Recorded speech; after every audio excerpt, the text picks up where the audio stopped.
नमस्कार, एडी याली story channel में आपका स्वागत है। आप लोग ये कहानी कहाँ कहाँ से देख रहे हैं कमेंट्स में ज़रूर बताएं। हमारी आज की कहानी है किराए का संबंध। अपनी नौकरी से रिटायर्ड हुए दुर्गेश शर्मा जी और उनकी पत्नी हमारी ही सोसाइटी में रहते हैं। 2-4 मकान छोड़कर उनका 2 मंजिले का घर है। वैसे तो उनके 2 बेटे और बहू भी हैं, पोते और पोतियां भी हैं, पर दोनों बेटे अपनी पत्नी और बच्चों के साथ दूसरे शहर में रहते हैं। कभी कभी तीज त्योहारों या पूजा पाठ पर आना होता है, वरना वह भी नहीं।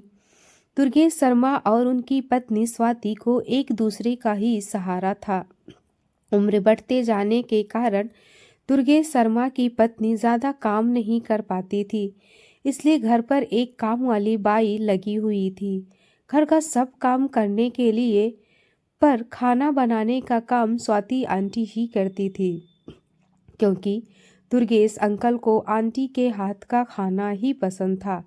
मकान के ऊपर का हिस्सा किराए पर दे रखे थे, जिसमें राज और उसकी पत्नी रहते थे। वह दोनों बहुत ही मिलनसार स्वभाव के थे। उनका अंकल और आंटी के प्रति व्यवहार भी बहुत अच्छा था। धीरे धीरे हमारा उनसे परिचय हुआ। दोनों अंकल आंटी सोसाइटी पार्क में हमेशा शाम को टहलने आते थे। वहीं उनसे रोज़ मुलाकात हो जाती थी और धीरे धीरे वह मुलाकात अच्छी जानकारी में बदल गई। मैं मेरी 8 साल की बेटी को लेकर पार्क जाती थी। अंकल और आंटी भी बहुत खुश मिजाज स्वभाव के लोग थे, पर बेटों और बहू के व्यवहार के कारण थोड़ा चिंतित जरूर रहते थे। एक ही सोसाइटी में होने के कारण किसी न किसी के यहाँ शादी विवाह या पार्टी में भी अंकल आंटी से मुलाकात हो जाती थी, पर काम की व्यस्तता के कारण ज़्यादा आना जाना ना था। एक दिन जब मैं अपनी बेटी को स्कूल से लेकर लौटी तो पता चला कि स्वाति आंटी की तबीयत बहुत खराब है। उन्हें अस्पताल ले गए हैं, पर आंटी वहां से वापस घर ना आ पाई। वह वहां से अंतिम यात्रा पर चली गई, जहां से कोई वापस नहीं आ सकता। आंटी के जाने का गम धीरे धीरे अंकल को अंदर ही अंदर से खाने लगा। उनके बेटे बहू भी माँ के अंतिम दर्शन के लिए आए थे। अंतिम संस्कार के बाद वह सब वापस चले गए थे। अब अंकल बिल्कुल अकेले रह गए थे। काम वाली बाई काम करने आती थी तो अंकल के लिए खाना भी बना देती थी। ऐसे में राज और उसकी पत्नी ही अंकल का हर तरह से ख्याल रखते थे। बेटे बहू साल में कभी कभार आ जाते थे, पर 1-2 दिन रुककर वापस चले जाते थे। अंकल की तबीयत भी अब खराब रहने लगी थी, परंतु उनके बेटे बहू उन्हें अपने साथ शायद नहीं रखना चाहते थे। एक बार किसी ने पूछा भी कि अपने पिताजी को साथ ले आओ, तो बोले कि हम सब तो ऑफिस चले जाते हैं, शाम को लौटते हैं और बच्चे स्कूल चले जाते हैं। ऐसे में पिताजी सारा दिन बिल्कुल अकेले कैसे रहेंगे। वहाँ किराएदार राज और उसकी पत्नी रहते हैं और सोसाइटी में पिताजी के दोस्त भी हैं, तो पिताजी को अकेलापन नहीं महसूस होगा। आज अंकल की तबीयत अचानक खराब हो गई थी। उन्होंने राज को बुलाया। वह उनको अस्पताल ले गया। अंकल को एडमिट कर लिया गया था। सोसाइटी के 1-2 लोग वहाँ और भी थे। उनके बेटों को खबर कर दी गई थी, परंतु उन्होंने कहा कि ऑफिस से छुट्टी लेकर आ जाएंगे। सारा दिन उनके आने का इंतज़ार हो रहा था, पर पूरा दिन बीत गया लेकिन कोई नहीं आया था। बाकी के लोग भी अपने अपने घर जा चुके थे। अंकल को होश आ गया था। उन्होंने सोचा था कि अब तक उनके बेटे बहू आ चुके होंगे और उनसे मिलने के लिए तड़प रहे होंगे। उन्हें हॉस्पिटल में एक अलग रूम में शिफ्ट कर दिया गया था। रूम में आने पर वहाँ अंकल को केवल राज ही दिखाई दिया।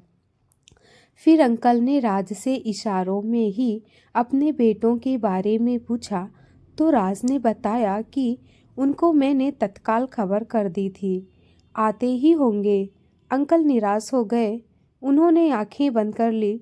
आंसू उनके गाल पर लुढ़कने लगे।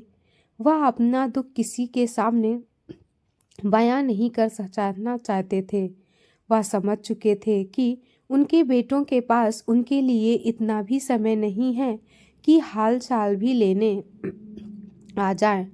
पूरी रात राज ही उनके साथ रहा। राज ने एक बेटे के समान उनका पूरा ख्याल रखा। दूसरे दिन छोटे बेटे रवि का फ़ोन आया कि उन लोगों को ऑफिस से छुट्टी नहीं मिली और बड़े भाई भाभी बाहर घूमने गए हैं क्योंकि उनकी बेटी का जन्मदिन है। तो प्लीज़ पिताजी का ध्यान रख ले। अस्पताल का बिल वह ऑनलाइन पेमेंट कर देगा। छुट्टी मिलते ही वह सब घर आएंगे। तीसरे दिन अंकल डिस्चार्ज होकर घर आ गए थे। राज और उसकी पत्नी दोनों उनका हर तरह से ध्यान रख रहे थे। राज ने अपने ऑफिस से 1 हफ्ते की छुट्टी ली थी। उसके बाद उसे ऑफिस जाना था। उसने और उसकी पत्नी ने अंकल का भरपूर ध्यान रखा था। अब अंकल पूरी तरह से स्वस्थ हो गए थे, परंतु बीमारी के दौरान जिस तरह से उनके बेटे और बहू का व्यवहार था, वह रह रह कर उनके दिल को कचोट रहा था। करीब 1 हफ्ते बाद दोनों बेटे अपने परिवार सहित आए थे। अंकल का ध्यान रखने के लिए उन दोनों का धन्यवाद किया, हाल चाल पूछा और एक फॉर्मेलिटी निभाकर 2 दिन रुककर और वापस चले गए। करीब 2 महीने बाद उनके बेटे बहू फिर से वापस आए और मकान के बंटवारे की बात करने लगे। उसी दिन शाम को घर से झगड़े की आवाज़ें आने लगी। पता चला कि अंकल ने अपने दोनों बेटों को अपनी संपत्ति देने से साफ साफ इनकार कर दिया है और मकान राज के नाम पर कर दिया था। इसीलिए यह दोनों बेटे उनसे झगड़ रहे थे। एक किराएदार के नाम पर आप मकान कैसे कर सकते हैं? माना कि उन्होंने मुसीबत में हमारी मदद की है, पर इसका मतलब यह तो नहीं कि अपनी जायदाद इसके नाम पर कर दो। हम ऐसा हरगिज नहीं होने देंगे। आखिर क्या रिश्ता है आपका इससे? तभी अंकल ने कहा कि हाँ, यह एक किराएदार ही है और मेरा इनका किराए का ही संबंध है। मेरे घर में रहने का यह लोग किराया देते हैं, लेकिन यह लोग मेरी सेवा करने के लिए बाध्य नहीं हैं। फिर भी कोई रिश्ते का बंधन न होते हुए भी इन दोनों ने मेरा इतना ख्याल रखा। जिस समय मुझे मेरे अपने बेटों की ज़रूरत थी, उस समय सिर्फ यह लोग मेरे साथ खड़े थे।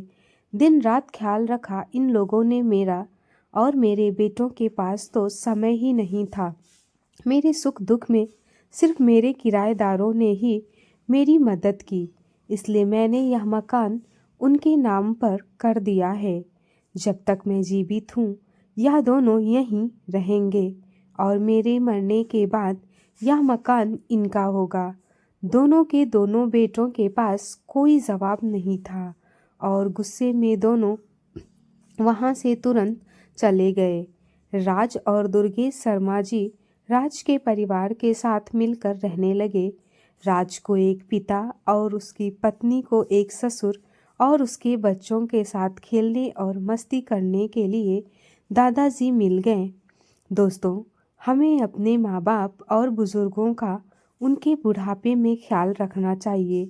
उन्हें हमारे प्यार की ज़रूरत अधिक है।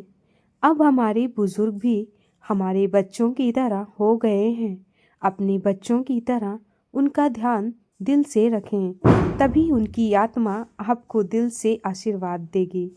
क्यों बोझ हो जाते हैं वह झुके हुए कंधे जिन पर चढ़कर कभी तुम दुनिया देखा करते थे। दोस्तों, ज़रूरी नहीं कि संबंध खून के रिश्ते ही निभा पाते हैं। कभी कभी हमारे बाहर के भी रिश्ते अच्छे से संबंध निभाते हैं। दोस्तों, आपको ये कहानी कैसी लगी? लाइक और कमेंट्स करके ज़रूर बताएं।